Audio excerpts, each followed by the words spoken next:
दीनपुर गांव में सोहन नाम का हलवाई रहता था। वह खूब बढ़िया और स्वादिष्ट मिठाइयाँ बनाने के लिए जाना जाता था। इसी वजह से उसकी दुकान पूरे गांव में मशहूर थी। पूरा गांव उसी की दुकान से मिठाई खरीदता था। वह और उसकी पत्नी मिलकर शुद्ध देसी घी में मिठाई बनाते थे। इससे मिठाइयाँ काफी अच्छी और स्वादिष्ट बनती थी। हर रोज शाम होते होते उसकी सारी मिठाइयाँ बिक जाती थी और वह अच्छा खासा मुनाफा भी कमा लेता था। मिठाइयों से जैसे ही आमदनी बढ़ने लगी, सोहन के मन में और पैसा कमाने का लालच आने लगा। अपनी इसी लालच के चलते उसे एक तरकीब सूझी। वह शहर गया और वहां से एक दो चुंबक के टुकड़े लेकर आ गया। उस टुकड़े को उसने अपने तराजू के नीचे लगा दिया। इसके बाद एक नया ग्राहक आया जिसने सोहन के पास से 1 किलो जलेबी खरीदी। एक बार तराजू में चुंबक लगाने की वजह से सोहन को अधिक मुनाफा हुआ। उसने अपनी इस तरकीब के बारे में अपनी पत्नी को भी बताया, लेकिन उसकी पत्नी को सोहन की यह चालाकी अच्छी नहीं लगी। उसने सोहन को समझाया कि उसे अपने ग्राहकों से इस तरह का धोखेबाजी नहीं करनी चाहिए, लेकिन सोहन ने अपनी पत्नी की बात बिल्कुल भी नहीं सुनी। वो हर रोज तराजू के नीचे चुंबक लगाकर अपने ग्राहकों को धोखा देने लगा। इससे उसका मुनाफा बढ़कर कई गुना अधिक हो गया। इससे सोहन को काफी खुशी हुई। एक दिन सोहन की दुकान पर रवि नाम का एक नया लड़का आया। उसने सोहन से 2 किलो जलेबी खरीदी। सोहन ने इसे भी चुंबक लगाकर तराजू से तोलकर जलेबी दे दी। रवि ने जैसे ही जलेबी उठाई, उसे लगा कि जलेबी का वजन 2 किलो से कम है। उसने अपना शक दूर करने के लिए सोहन से दोबारा जलेबी की तोलने की कहा। रवि की बात सुनकर सोहन चिढ़ गया। उसने कहा, मेरे पास इतना फालतू समय नहीं है कि बार बार मैं तुम्हारी जलेबी ही तोलता रहूं। इतना कहकर उसने रवि को वहां से जाने के लिए कह दिया। सोहन मिठाई वाले की बात सुनने के बाद रवि जलेबी लेकर वहां से चला गया। वह एक दूसरी दुकान पर गया और वहां बैठे मिठाई वाले से अपनी जलेबी तोलने के लिए कहा।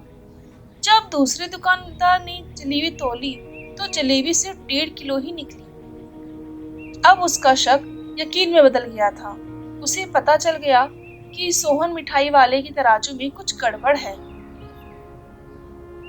अब उसने तराजू की गड़बड़ी को सबके सामने लाने के लिए खुद एक तराजू खरीद लिया और उसे ले जाकर सोहन मिठाई वाले की दुकान के पास ही रख दिया। फिर रवि अपने सभी गांव के लोगों को वहां पर इकट्ठा करने लग गया। जैसे ही लोगों की थोड़ी भीड़ बढ़ने लगी तो उसने गांव के लोगों को कहा कि आज मैं आप सभी लोगों को एक जादू दिखाऊंगा। यह जादू देखने के लिए बस आप लोगों को सोहन मिठाई वाले से खरीदा गया सामान एक बार इस तराजू में तोलना होगा।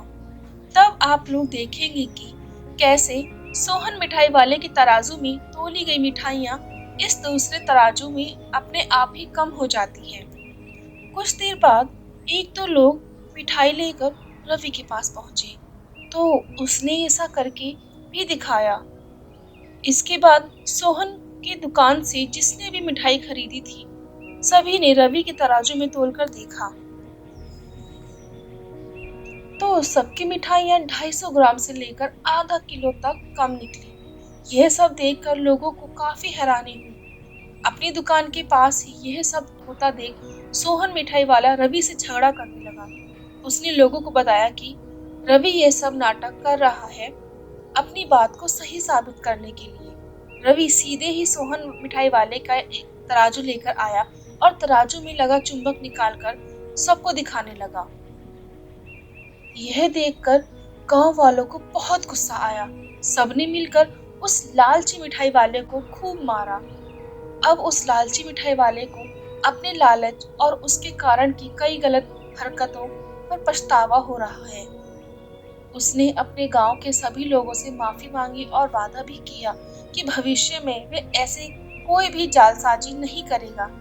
सोहन की इस धोखाबाजी से पूरा गांव नाराज था, इसलिए लोगों ने उसकी दुकान पे जाना काफी कम कर दिया। इधर सोहन के पास पछताने के अलावा कुछ और नहीं बचा, क्योंकि वो पूरे गांव वालों का भरोसा खो चुका था। तो देखा दोस्तों, हमें इस कहानी से सीख मिलती है कि कभी भी लालच नहीं करना चाहिए। हमेशा ईमानदारी के साथ अपना काम करने से ही इंसान का नाम होता है। लालच के चलते भले ही कुछ समय के लिए अच्छा फायदा हो, लेकिन इससे इज्जत और आत्मसम्मान दोनों ही कम हो जाते हैं। अगर आपको हमारी कहानी अच्छी लगी है तो प्लीज चैनल को लाइक और सब्सक्राइब करें। और हाँ, बेल आइकन दबाना ना भूलें न्यू स्टोरी के लिए।